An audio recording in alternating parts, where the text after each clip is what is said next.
we'll get this party started. So for folks who don't know me, my name is Ross Morales Riquetto. I'm one of the co-founders of Run for Something. For those who are maybe less aware, Run for Something recruits and supports young, diverse, progressive folks who are running for state and local office. Before I sort of, like jump into this a little bit more, I also want to just do a quick introduction to Abel. He's going to be doing American Sign Language interpretation for us as we go forward. So if you see him there, that's what he's doing. And yeah, so, Run for Something, for those who don't sort of like know, Run for Something was founded in the aftermath of the 2016 election. Amanda, my co-founder, and I got this thing started because we just, after talking to so many people, realized that there was just no place for younger folks to go if they were really interested in running for office. And so we started Run for Something under the idea that it'd probably be a side hustle for us. If we were really lucky, maybe 100 people would sign up to run for office in a year. After the first month, over 1,000 people signed up. After the first year, we had more than 10,000. And then as of today, more than 76,000 people have told us that they're interested in running for office all around the country. Since we first started, we've endorsed more than 1,600 candidates in all 50 states and have elected almost 500 of them. Of those folks, 55% identify as women, 50% identify as people of color, and 21% identify as LGBTQIA+, and we're just getting started. So I'd like to just start by welcoming you to the first event in this week's Front Row series. Every evening this week at 8:00 p.m. Eastern, we're going to be hosting another one of these conversations with really incredible national figures as well as RFS alum about, topics that really matter right now. I'm really honored to be facilitating tonight's conversation. We'll be discussing anti-AAPI sentiment with some really incredible and visionary leaders. We'll focus on, what our current representatives are doing and honestly what all of us can do to help combat the hate. But before we jump in to this really important topic, I just want to take a little bit of time to thank the folks who made tonight possible, including the folks on our National Host Committee, as well as sponsors, Authentic Campaigns, Planned Parenthood, Precision Strategies, Civis Analytics, and NewCo. So it's my goal on all of these to talk as little as possible, and I'm not the person that y'all came to see. Our incredible candidates are the folks that you came here to see, and so with that, I want to start by introducing our panelists for tonight. We have some really amazing folks here. The first, I will introduce Representative Francesca Hong. She will be our first speaker, and she currently serves in the Wisconsin General Assembly. She's a chef, a small business owner, and a founder of Culinary Ladies Collective. That's a support network for professional female and non-binary chefs, cooks, food and beverage producers, growers, and artisans throughout Wisconsin. And without further ado, I'd like to introduce Representative Hong. And Representative Hong, if you want to just do 2 minutes on what is one thing that has brought you joy in the time of COVID. Also, I love your sweatshirt. Thank you so much, Ross. Shout out to Phenomenal Women and Mina Harris for the hoods for the sweatshirt. And thank you, Abel, for being here. And I am just honored and thrilled to be among such dynamic, bold, and phenomenal AAPI leaders on this panel. I guess if it wasn't for COVID-19, I probably wouldn't have run for office. I think, like so much of that we found this year, through collective grieving can also come collective opportunity and hope. And I think with this pandemic, I was able to find connections and community in places that I haven't before. One of the ways was connecting more restaurants with neighborhoods and community organizations in these neighborhoods that have now been able to connect with chefs and restaurant workers to be able to combat food insecurity together. And so I think had it not been for the pandemic, we really would not have recognized even more the disparities that already exist in our communities. But since the pandemic, we've been able to really make additional connections in the community between sectors that I don't think had really recognized that we can really come together on. Awesome, thank you. Sorry, and now I'd like to introduce Councilwoman Priya Bhat-Patel. She is currently a city councilwoman on the Carlsbad City Council in California, and is the first Indian American to be elected to the city council position in San Diego County, which is, when I found that out, that was just crazy. She is also currently a candidate for California State Senate, so that's awesome as well. Councilwoman Bhat-Patel has a master's and a PhD in public health, which has put her in a super unique position in response to the COVID crisis. And Councilwoman, same question for you. What is the one thing that's brought you joy in the time of COVID? Yeah, thanks for having me. First off, thank you to Run for Something for inviting me to be part of this amazing panel of dynamic women that we have here, and really excited to hear from everyone and be here together. And Ross, thanks for the introduction. So yeah, I would say that, you know, COVID-19 amongst everything has brought some unique opportunities, like Representative Hong mentioned earlier. I do think that, you know, being able to connect with people that we wouldn't have been able to connect with previously through a virtual platform has really brought a lot of opportunity. I think especially with the COVID-19 pandemic, especially exacerbating our educational opportunities and also the opportunities in the economic sector. For myself, that's been something where I've been trying to figure out ways to make sure that we can connect. And so definitely the joy, I would say, is that has been brought is from our younger generations. They've been helping me. I'm a millennial. Generation Z has been helping me really understand how to continue to push forward in this really virtual world, and how to make sure that we're connecting with those that really need to be uplifted and be part of the conversation. I mean, as somebody who gets left out of the conversation many times, or left off the off the table many times, I think it is really important to make sure that we're connecting with those communities as much as possible. So I think this virtual platform has really allowed for us to make sure that we're reaching some communities that are harder to reach sometimes.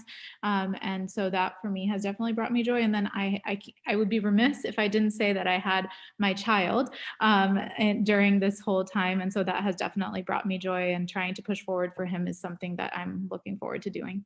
Thank you again. Thank you. Really appreciate it. And then, all right, now we're going to go to our next speaker, Representative Tram Nguyen, who is serving in the Massachusetts State House, representing Andover, Boxford, North Andover, and Tewksbury. She's a first-generation Vietnamese American and was the first in her family to graduate from college and law school.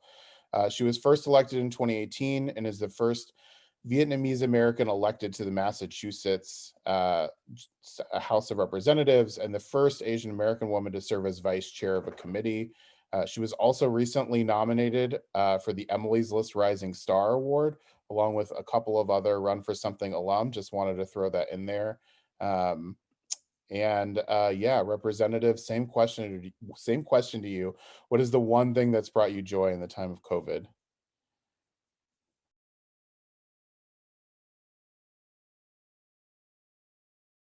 Oh, I think we got you on mute. Okay, can you hear me now? Oh, sorry for the technological issue. I'm really glad to be here. Thank you so much for the opportunity, and echoing my fellow panelists. It's truly a pleasure to be on this panel with such inspiring women, and having the space for reflection and solidarity. And for me, the shining light throughout this pandemic really, again, is the ability for us all to virtually connect, but also for us to see the resilience of our communities and seeing our neighbors and friends and everyone stepping up. the pandemic, as we all know, has really exacerbated many of the issues that we see in our communities, but it also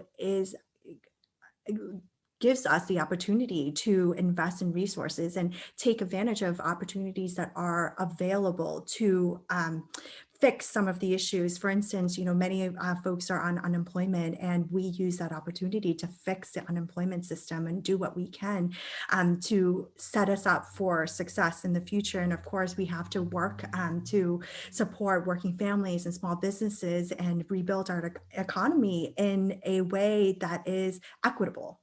And this is the chance for us to do that. And also, I think that within this period of time, there's also a reckoning. Massachusetts, we passed a comprehensive police reform bill. We passed a comprehensive climate change bill because we had that opportunity, and we know that that we couldn't let it go. And there's just so much more work to be done. And I'm excited that that folks still remain active despite how isolated we have been, but we must continue to reach out, and we must continue to work together to bring about the changes that we want to see. And that's what we've been seeing, and I look forward to continuing to doing that work. Thank you. Thank you. And last but not least, I'd like to introduce Congresswoman Grace Meng.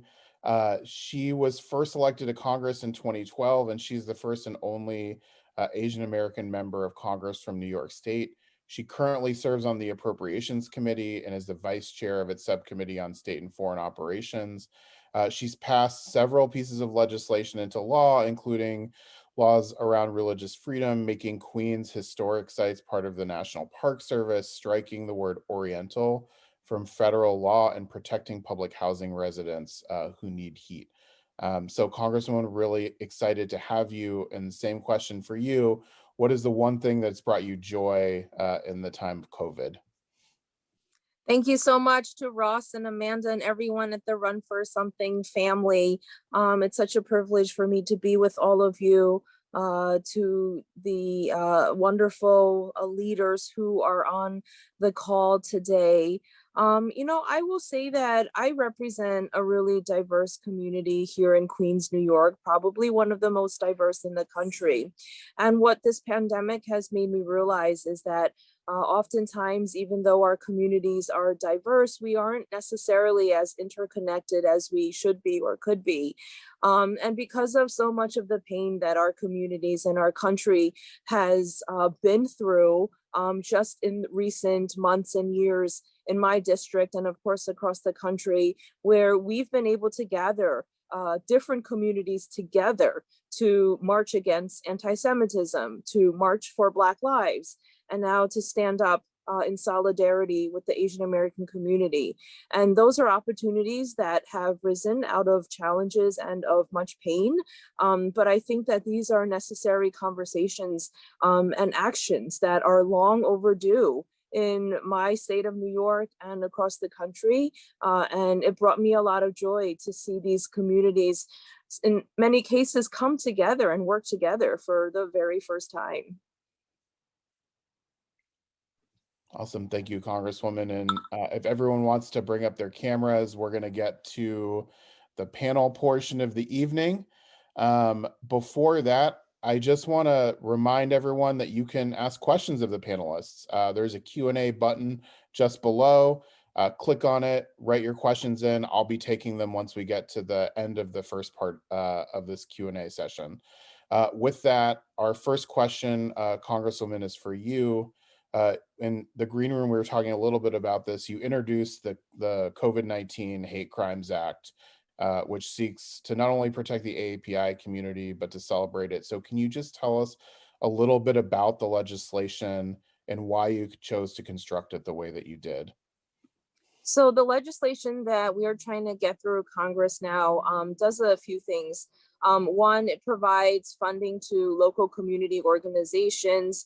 We have seen our local grassroots community groups be on the front lines of so much, whether it's helping COVID-19 relief, to helping our community members battle and even report these incidents of hate. You've all heard about the magic 3,800 plus incidents that have happened across the country. And that is due to the kindness and the generosity of one or a few local advocacy groups. And as wonderful as that is, it shouldn't be their job to collect stats for the entire United States of America.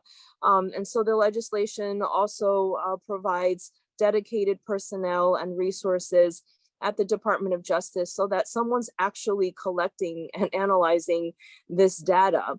It also provides for counseling for people who are prosecuted for hate crimes, because we want to make sure that education is a key component of all this. And finally, to make it easier for victims to report these incidents, whether they're hate crimes or not. We always tell people to report, but it's more easily said than done. Some people don't feel comfortable going into a strange building, going into a police precinct. Some people literally have had incidents happen on their way to work and don't have time to wait to file a report. So we want them to be able to file it online and in multiple languages. That's super important. And I think you had some good news on it today, if you want to share a little bit with us.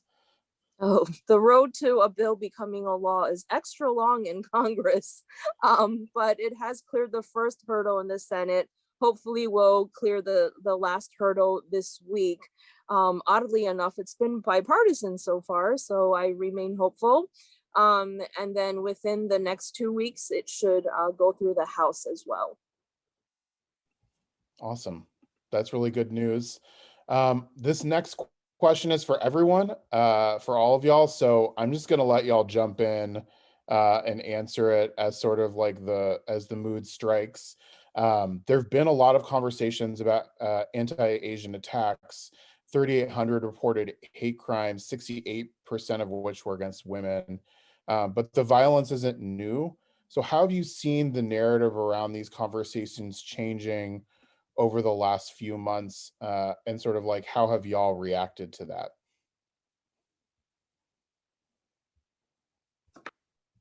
I'll jump in. So I think there are a couple different kind of things to consider. That 3,800 number is I think underrepresentative of what the amount of hate crimes and violence that AAPI communities have faced over the years and in many years past.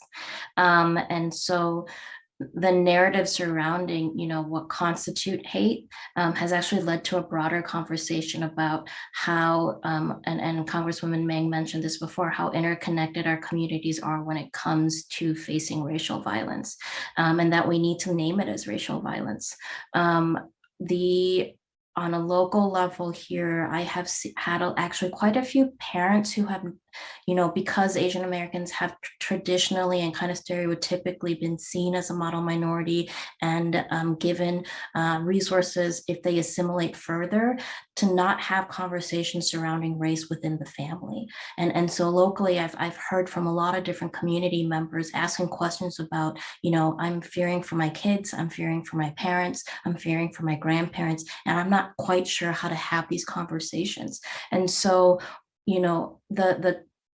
the data around, just the hate crime numbers, I think is underrepresentative of how much racial violence really can seep into a community and impact families at many different personal levels as well as professional levels, because we're also talking about microaggressions. We're also talking about people questioning, is what I'm going through race related? Is this violence? And so it's led to so many more conversations, which again, kind of going back to this original question about silver linings, I think more important and challenging conversations are now being had. It's unfortunate that it had to come as a product of really difficult, traumatic and again, violence that we're seeing in our communities, but folks are starting to heal and they're having these conversations, which is really important to consider.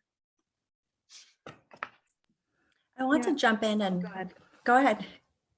I completely agree with that. I think that the narrative and the media has really completely changed. And what's most important is the emphasis on this is not something that has just happened this past year. This is not something that happened since the mass murder. This is a long history, a long boil of racism that has existed in our country over the years. this country has basically ignored all of this until now. And it is very unfortunate. It takes a mass murder for us to come out of the shadows, to be less invisible, overlooked. We've been stereotyped and relegated as diseases and foreigners and sex objects and second-class citizens for all this time. And it took this moment for us to now to come forward to talk about not only the big events, the racism that we've seen, whether it's the Chinese Exclusion Act or the Chinese massacre or the Japanese internment camps, or even what happened to Vincent Chin. All of this history is starting to come out now. And to the Representative's point is we need to name the hate, because when we sweep these things under the rug, what is it messaging to our community? We need to make sure that we understand that hate crimes and hate incidents are meant to terrorize whole communities. And so how can we be there for the community and signal to our communities that they matter, that we see them, and that the issues that affect them is something to be taken seriously? And for the first time, I'm starting to feel like people are taking this very seriously. And I want us to continue to work together to continue this narrative, because I don't want this to be something that just passes by without actual change and reform. And we need to make sure that we continue to stand in solidarity and work to address the troubling history of racism. The increase in hate and violence is not just against Asian Americans. We're seeing this we're seeing an increase in anti-Semitism against LGBTQ communities, against people with disabilities, against so many vulnerable communities. So how do we stand together as vulnerable communities and communities of color to stand in together in this moment to address the hate and violence as it stands? Yeah, and I think just to add to that, definitely, I don't think it's anything new, right? I mean, it's something that's been happening for years and years. I'm sure many of us have exhibited it at some point as well. And so I think just in terms of, making sure, I think there is, yes, of course, more awareness, like both representatives mentioned, there's more awareness that it's occurring and that it's occurring at an alarming rate. I do think that, that awareness is because of the folks that have always been already on the ground doing the work and actually elevating the voices of these individuals. I think I have to make sure that we're recognizing those folks that are doing that work, because those are the people that have been doing the work regardless of whether it was in the news or not. So I think that's the piece where, making sure we're giving credit where credit's due, and then also making sure that our communities are actually being acknowledged, because we aren't acknowledged. We're never talked about until something bad happens, we're never acknowledged otherwise. And even so, it's just maybe just a talking point, and then we move on, right? And so that's like where I think, definitely right now it's really important for folks that have platforms to elevate that message. And I know all of us are doing what we can, but our counterparts need to do the same, because that is where that message will actually resonate better and actually be able to make sure that we have that space. And I think the other thing is obviously no one deserves to be targeted. And I think that's the piece where we really need to make sure that we're holding our counter folks accountable, because it's really important that, again, that all of us are on the same page and that we're moving forward in a direction that's positive, versus just kind of stagnating. And so definitely agree with both representatives on that front. Congresswoman, you get the last word. So, I will also say that being able to have these conversations, it's been really therapeutic to have them with existing allies and new allies. But I'll be honest with all of you, it's also been really challenging having these conversations with people, even those in our own communities. I have often been talking about the importance of addressing the racism that exists aimed at our communities, but also racism that may exist within our own communities. One thing that I've been trying to focus on, and I don't really know how to and what to say either, is, working sometimes with media outlets, ethnic media outlets, You know, I pointed out in my limited Chinese reading skills that when a perpetrator is white, for example, they never, um, you know, take into account or describe the attacker's race. But when the attacker is Black or Hispanic, you know, it's everywhere. It's in the headline, it's in the body of the article. And I just think it's a moment for us to learn how we need to contextualize these stories and the telling of these incidents in a more responsible way. And because that has a real impact on how people are perceived and how important it is for us to convey to even our own community that we have to work together to root out racism. It doesn't do anyone any good to point fingers at one community or another. And you know, that's something that keeps me up at night. You know, am I doing a good enough job? What words, you know, how can I say it more eloquently and effectively? But I think that even though it's hard, and I bet everyone on this panel has had these conversations, these are very necessary conversation, and it's probably been like an elephant in the room for decades. Yeah. Thank you all for that. And then this next question is for Representative Nguyen. You know, you just got a House resolution passed in the Commonwealth of Massachusetts, so congratulations. And you've also introduced a hate crimes bill. Like, what does this mean to the AAPI community in Massachusetts? And then what would you advise other state legislators and elected officials, or how would you advise other state legislators and elected officials who want to adopt similar types of legislation in their areas? Thank you for asking about this. And I'm very excited that this was a bipartisan bill that was signed by 120 of my 160 colleagues, led by the Asian Caucus, and giving us that opportunity to really send a message that anti-Asian rhetoric, racism, discrimination, scapegoating, and xenophobia must stop. And that is so important because it sends a reaffirming message to AAPI communities that we are seen, that we are supported, and that we will not remain silent, and that we're steadfast in opposing anti-Asian sentiments in our Commonwealth, but even nationally. And I encourage folks in other states and other communities to do the same, because this addresses the issue of invisibility that our community continues to face. And we need to have these resolutions and this commitment to speak out against it, because to all of our points earlier, it's not just our communities. We need other people to speak up against this as well. That's just equally important. And in talking through some of the things that we would need to address hate and violence, a big piece of that is we need laws in the books that meet the moment. And this is why I filed the hate crimes bill, because right now in our statute, we don't have immigration status and gender. And for us, we're seeing an increase in xenophobia and gender-based violence. And I see all of you with your puzzled. I was very puzzled when I found that out as well, that we did not have gender in our own statute. We have gender identity, but not gender. And so one of the big pieces is to make sure that the protected class is wide enough to protect vulnerable people. But additionally, we want to make sure that we make it clear that violent, threatening, destructive behavior is not protected under the First Amendment. No one has the right to threaten and be cruel to someone else and say, well, that's within my right to say whatever I want.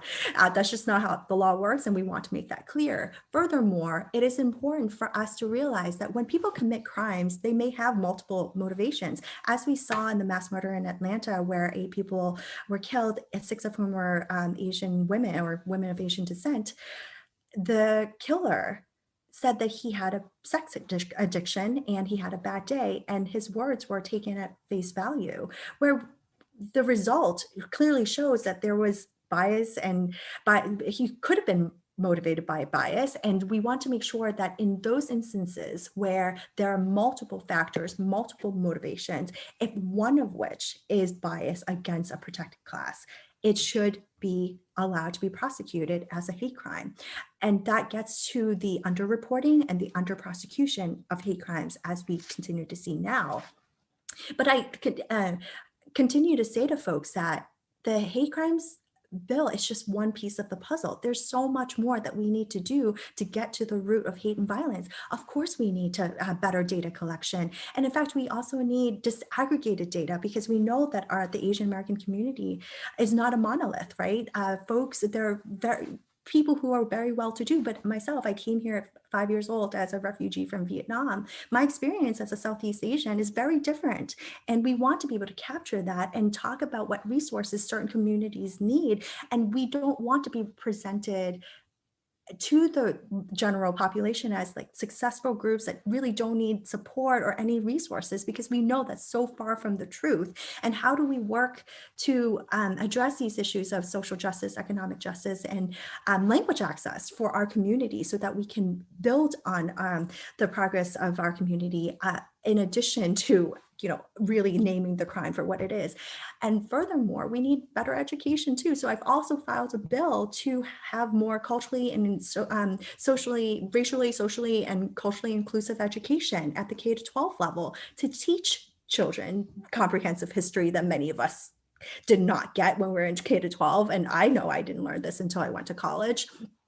To get to the root of hate and violence. And so there's a lot of work ahead of us, but I'm proud that I was able to work with the Asian Caucus to get the resolution done and that we were able to introduce the hate crimes bill with the Attorney General as well as a senator in our state to really move the needle and really have this very necessary conversation. This is the start of it, and we want to add more things to it to make sure that it's the strongest bill that we can get through to be there for the community and make sure, again, that they are seen, and that is the goal. Thank you. All right, I know that Congresswoman Meng has a hard stop, so I have a couple more specific questions for y'all, and we'll take audience questions as well, but I do want to get one in for all of you before the Congresswoman leaves, and that is like, what can each of us do in our own lives to help combat the hate and violence directed towards the AAPI community? Are there any organizations, activists, or just like folks generally that you recommend supporting and following? Like, what can we do? Congresswoman Meng, let's start with you. I mean, first, I want to say how incredibly heartening it is to have spaces like this for Asian Americans to talk about what's going on and to even be asked what allies can do. I will say I was born and raised in the United States, but as an Asian American, I've never seen or felt such widespread support from people outside of our community. And it's been mind-blowing. We are often used to being treated as either invisible or foreigners. Ever since growing up, as an Asian American in this country, we are, as Tram said, absent from the history books. We're absent from the budget books. And even in so many conversations with our own party, we are often left out. And so it is incredibly encouraging to be in spaces and on platforms like this to talk about this. But, that being said, just include us when you're talking about different communities, helping local community organizations, working on legislation. Just see us and include us, and organize with us, and include us when you're organizing. I was on a panel with the NAACP President Johnson, and he used a quote that I really liked, which was to be a friend before you need a friend. And I think that can be something that we can get better at, all of us. And our AAPI community wants to be included in that. We want to be friends, and we want to teach our community members to be better friends as well.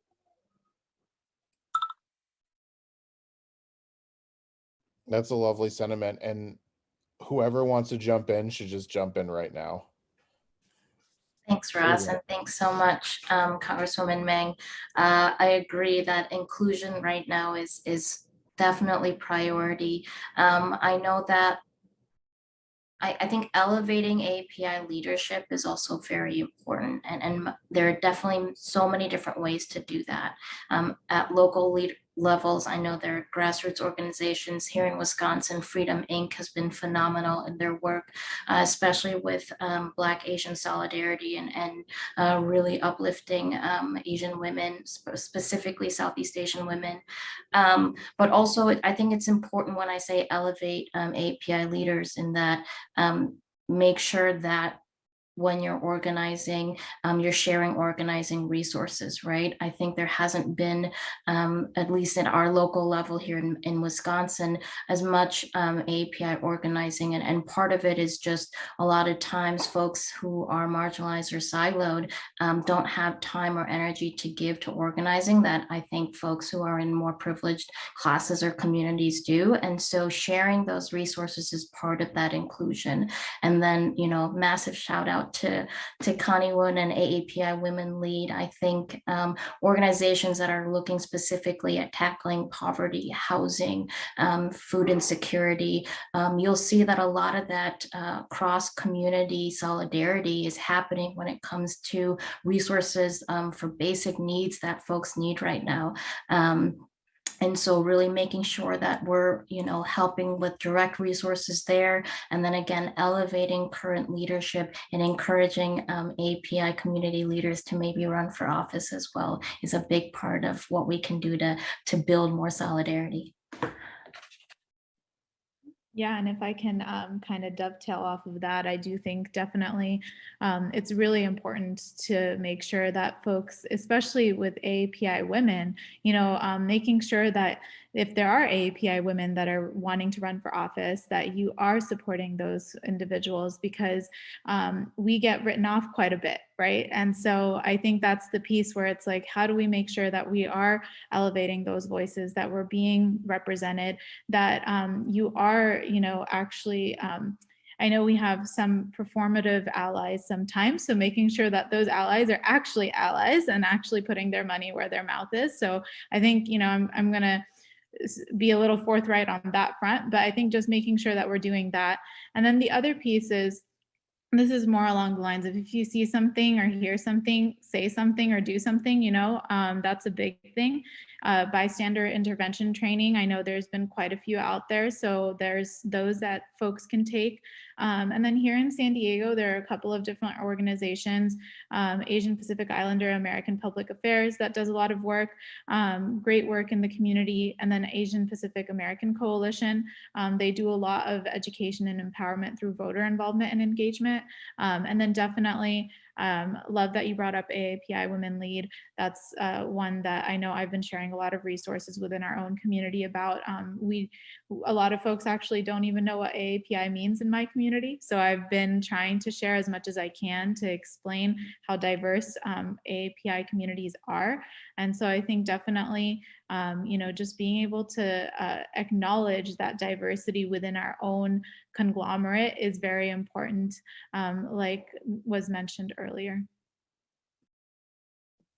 I agree with everything that's been said, especially making sure that we're supporting people running for office, but also supporting them while they're in office so they can move up into leadership positions and higher positions to even have more of an influence. And that is just so key. What we've seen oftentimes, I'm just going to be frank, it's very tiring to be a woman and a woman of color in office, because it feels like a lot are on our shoulders. And so we need folks to give us a support, and we want to be there to incorporate the feedback, because at the end of the day, without us being at the table, without bringing more people into the table, we're going to continue to be left out and not part of the solution. And I think one of the other things that we need to do is invest in more research and data collection. We've seen over and over and over again where data has come out of like how, let's say, the pandemic has affected people and you don't see Asian Americans anywhere. And so one of the things that we're looking to do here is that in Massachusetts at the UMass Boston, we have the Asian American Institute. I think it's one of the only ones in the country, and we're trying to get them more funding so that they can do this research to look at hate, not only hate incidents and crimes, but also the impact on our communities and how it could impact, again, different communities, AAPI communities differently. And so I think that that is going to be very important to have that data to see what solutions we can long-term solutions we can come up with. And I can't agree more with the upstander training, or you were saying bystander support, or whatever the term is. That's what we need. We need people to speak up. We need people to be able to intervene safely. And I've heard that there are some students out there who are on public transportation, and they tend to stand closer to AAPI senior elders. So in case something happens, they can help out. And I think that that is the sort of like direct support on the ground that we need to continue to support and organize, and make sure that it's standard practice and not just, hodgepodge solutions. And so there's a lot for us to do, but it really starts at being there at the table and being seen as part of the community, and having the people recognize that we are here and we should be recognized, and we want to work with everyone. Thanks for that, y'all. And just so everyone on the call or on the Zoom knows, we're going to share out the links to all the organizations. I know that we've already shared them in the comments. We'll share them out via email afterwards.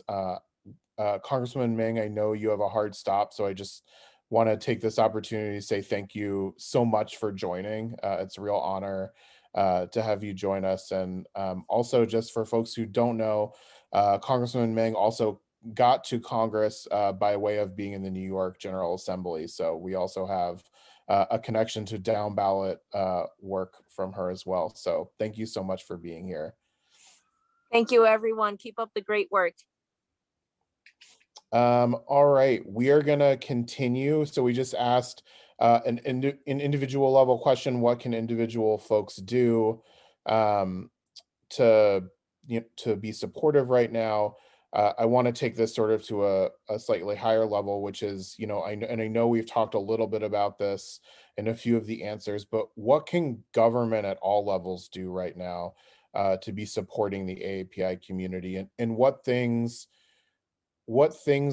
are not happening that you would like to see more of, like in government specifically? I'll jump in on that. So, I really think we need to work on restructuring our curricula to really ensure we are teaching ethnic studies much earlier on, so that folks actually know what AAPI means. And also just making sure that right after, because it doesn't get taught, at least here in the state of California, we just passed legislation at the state level where it's going to be taught at the university level, ethnic studies, but they're not teaching it at the high school or middle school level. And I do think that it needs to actually go down that far. I think the other pieces, and kind of similar to, data collection that was being talked about, I do think that we also need to focus on making sure that we have disaggregated data from all of our different communities. It's extremely important because we all get lumped into one category. And again, like I mentioned earlier, and like I think others mentioned earlier, that we are very different and diverse regardless of what group you're looking at. And so making sure that we are addressing the issues for each segment in a very holistic way, rather than just putting us all in one particular category, is very, very important. So I think that needs to happen at all levels of government, at the state, county and federal level, very, very much so. And I think that those would be the two big things that I know that I've been pushing for here locally and at the state level with my state representatives. Immigration reform is definitely at the national level and can happen at a state level as well. Nationally, I know that there has been a huge demand and call for stopping of deportations, especially to those in the Southeast Asian community. When we look at the militarization and colonization of this country and its roots of really widespread harm onto other countries, that I think get overlooked as one of the reasons why we have, so many folks looking to come into the States as well, that accountability needs to be recognized at an educational level and early in schools, and also now at a policy level. And then statewide, I think a big thing a lot of folks are pushing for and need to continue to push for is driver's license for all. In the API community, mobility is a really big issue when it comes comes to being able to have, be fully participating in society more. And I'm not, saying that we need to be all driving more, but I'm saying that identification, that participation, that equal standing to be able to have amongst our members of the community is really powerful, and a sign not only of solidarity, but that we care about each individual's ability to fully participate in their communities. And so immigration reform, both at a national and state level, are critical for our communities, but also for so many other communities of color. I absolutely agree with that. We do have a driver's license bill here in Massachusetts as well that we're really looking to push forward. And particularly during this pandemic, people should not be taking public transportation if they don't have to, and people need to be able to get to work. So it's more crucial than ever that we get that done, but also providing support so that immigrants aren't fearful to report crimes or to turn to government agencies for help, especially during this pandemic.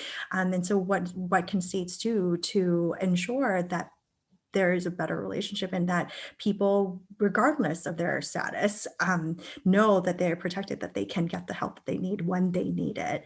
But additionally, we need to look into how the economic impact has really impacted the AAPI community. Many of our, especially AAPI women, are in the service sector. What is that going to look like? And I practice on employment law, and now as vice chair of the Labor and Workforce Development Committee, I am solely focused, well, not solely, but I'm prioritizing this as something for us to look at and focus on, to see how we can work on childcare, because we know, especially in Asian families where it's multi-generational, not only do particularly women take care of their children, but also their seniors and elders in the home. And so what does that all look like for us in terms of long-term solutions for the community?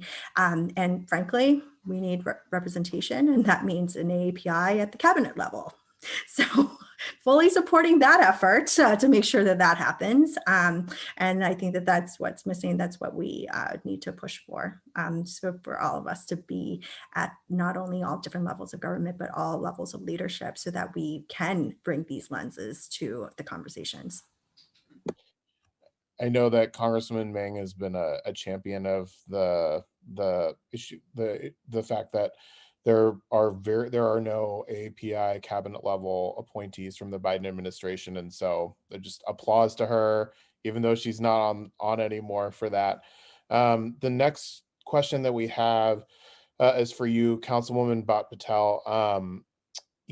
We were talking a little bit in the green room about the really sort of dismal underrepresentation of AAPI voices in the California General Assembly, which you're running to represent as a state senator in San Diego County.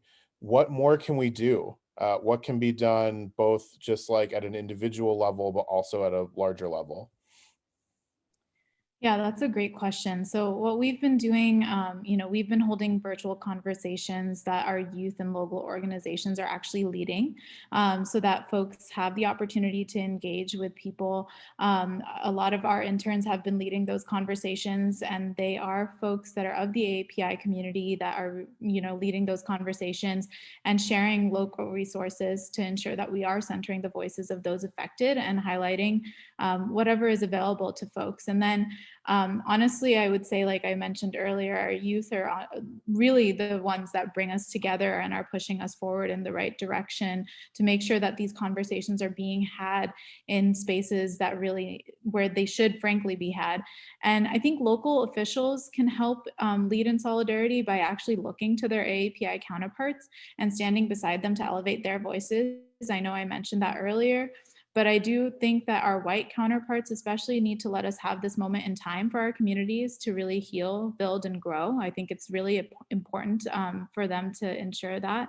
And like you mentioned, I think just making sure we have more diverse representation in all of our legislatures. I mean, I think it's actually really surprising to me that out of the 120 state legislators we have in the state of California, we have no AAPI women. And I do hope that with my election that we can change that and have AAPI community representation. And we've never had an Indian American woman state legislator. So that's another thing, so all of these different things where the South Asian community hasn't even had representation. And I think that it's really important, again, for our future generations to be able to see themselves at the table, because when I was younger, I didn't see myself at the table, you know, and being able to give my kid that opportunity to see himself at the table at some point, whether it's in this industry or any other industry, I think it's going to be really important that we allow for us to be, and I think it's just not even allowing, we are going to claim our space, right? It is our time to claim that space. And I think it's a matter of actually, again, our allies being alongside us and allowing us to have that space, so. Thank you. And then our last individual question is for Representative Hong.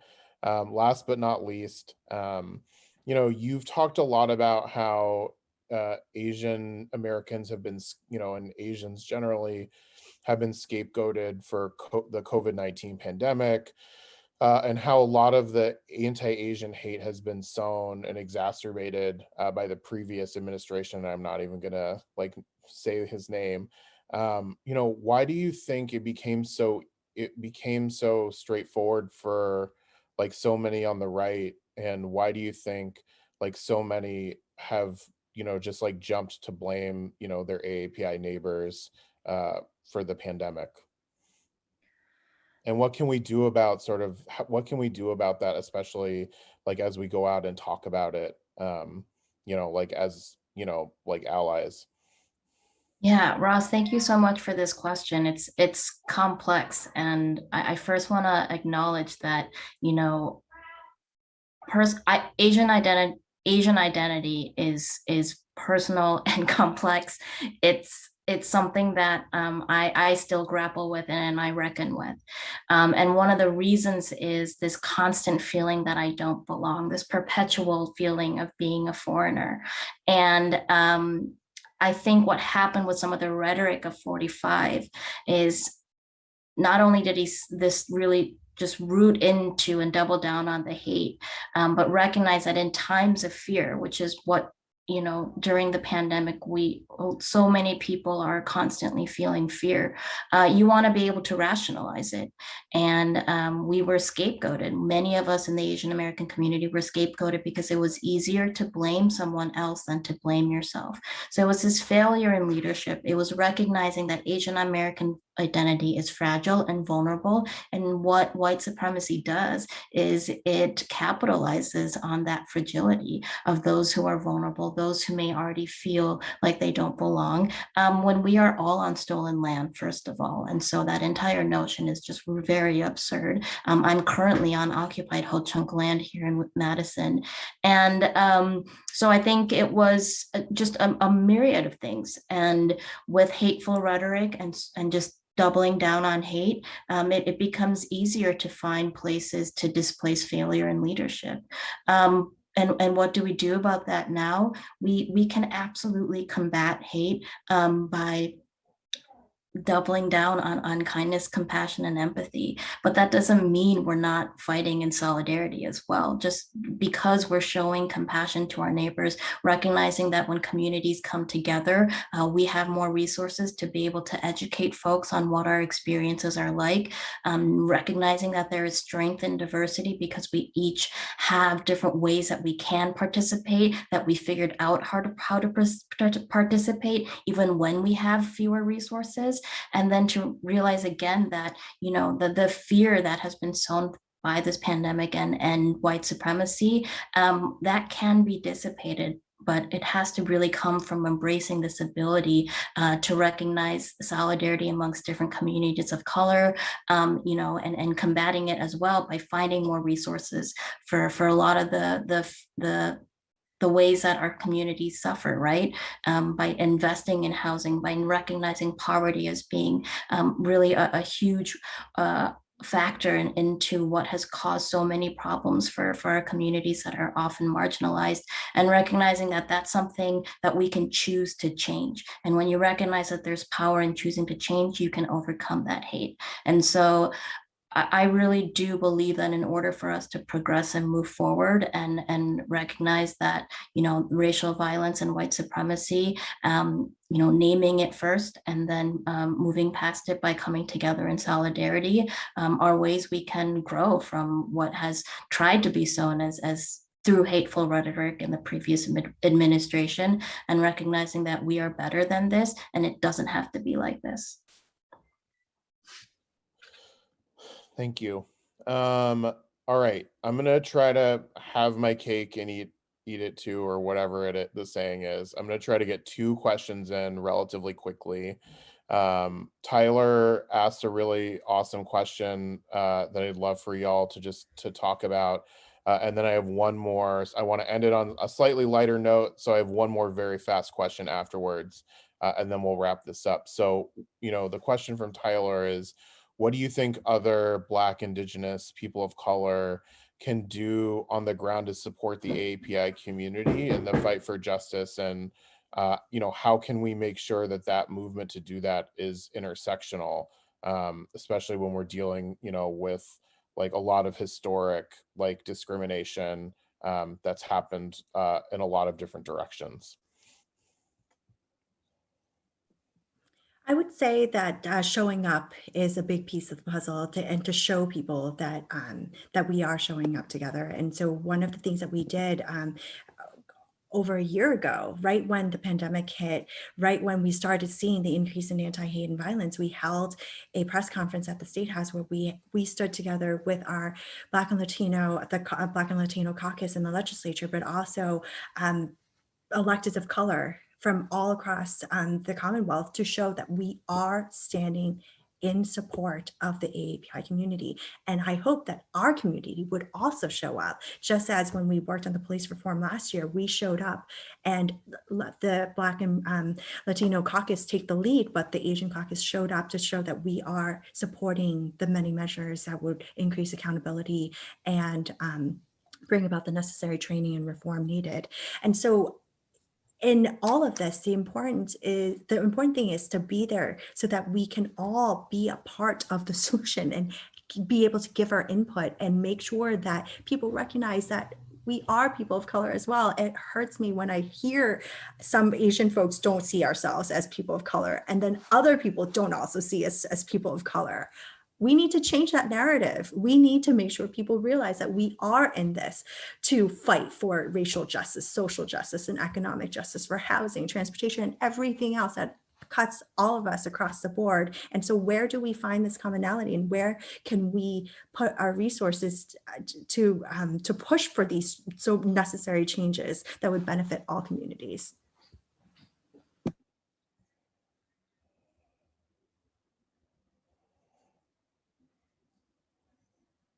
Who wants to go next? I was going to let Representative Hong go just because the baby was crying for a second, so you would have heard him, but he stopped. So, but yeah, I would definitely echo the sentiments of Representative Nguyen. I think showing up is really what really would drive it home. I think the question I saw as well, I was reading it along with you, Ross, was, with regards to how a lot of our communities are turned against one another due to the white supremacy roots that they do come from. And I do think, being able to stand in solidarity, being able to really effectively combat the hate, the violence, the racism, all of the different things together is really, really, I think, important. And then you hear my dog in the background too. So the joys of working at home.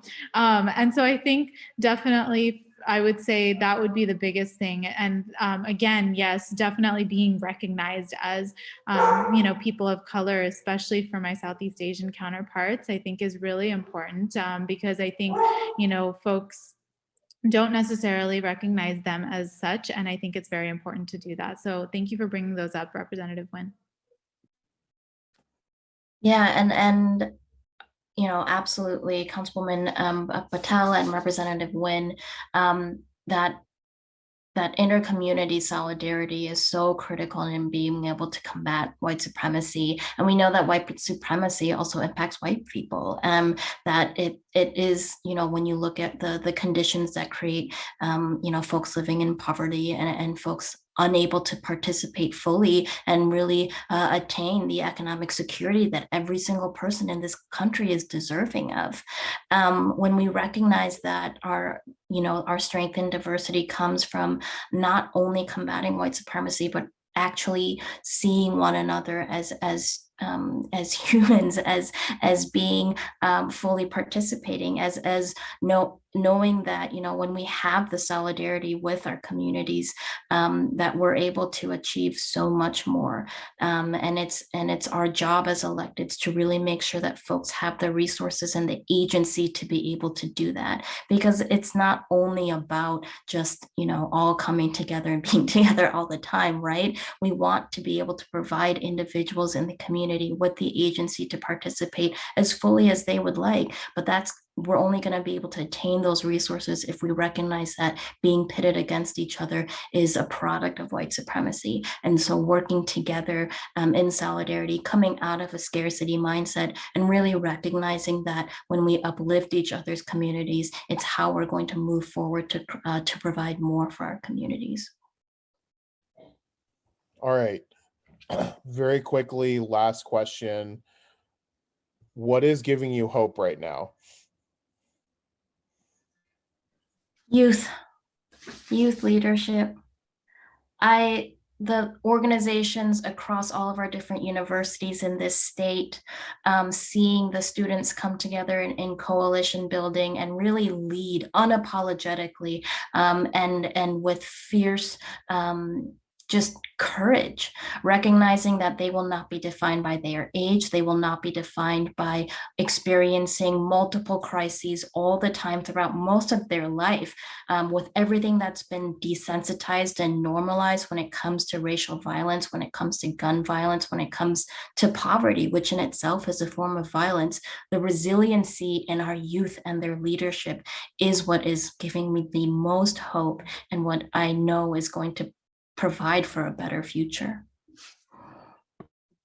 Absolutely. And also the increase in civic engagement. We're seeing that at all different levels, people coming out. And I know that when I ran, there are people who've never, ever helped on a campaign before coming on full swing because they know that being silent is complicity. So how do we get engaged and get involved? And I'm also encouraged to see that more AAPIs are getting involved. We're now a power to be reckoned with at the political level. And I don't think that we've seen that for a very long time. And I want to build on that momentum.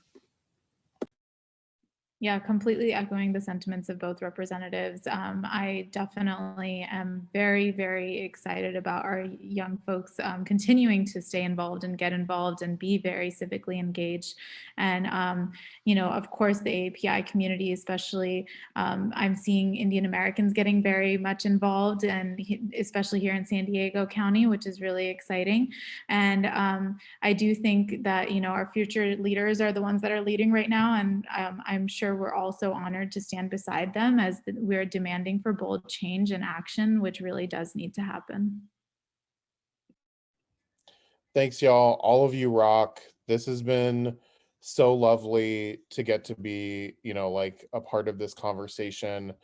We're going to wrap this up now. I want to just start by saying every one of the folks who is a panelist here, including Congresswoman Meng, all of them have campaigns.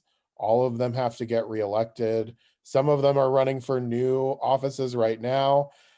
So go to their websites and donate. We're absolutely going to send out websites for all of the panelists after this call. So you should definitely donate to them. We also, if you're thinking about things that you can do, as always, consider running for office. Run for Something is also put together an Act Blue webpage where you can donate to many of our actively running AAPI candidates. That link will also be sent out and just got dropped into the chat. So if you want to donate to folks who are currently running, and then as always, the work isn't free. If you want to donate to Run for Something, you can always give another contribution to runforsomething.net/build. I just, from the bottom of my heart, thank you again for all of you for participating. Thank you for all who watched. This was really an incredible discussion, and I look forward to many more. So thank you, everyone. And sorry, we went over by a little bit. Thanks. Thanks, everyone. Thank you, everyone.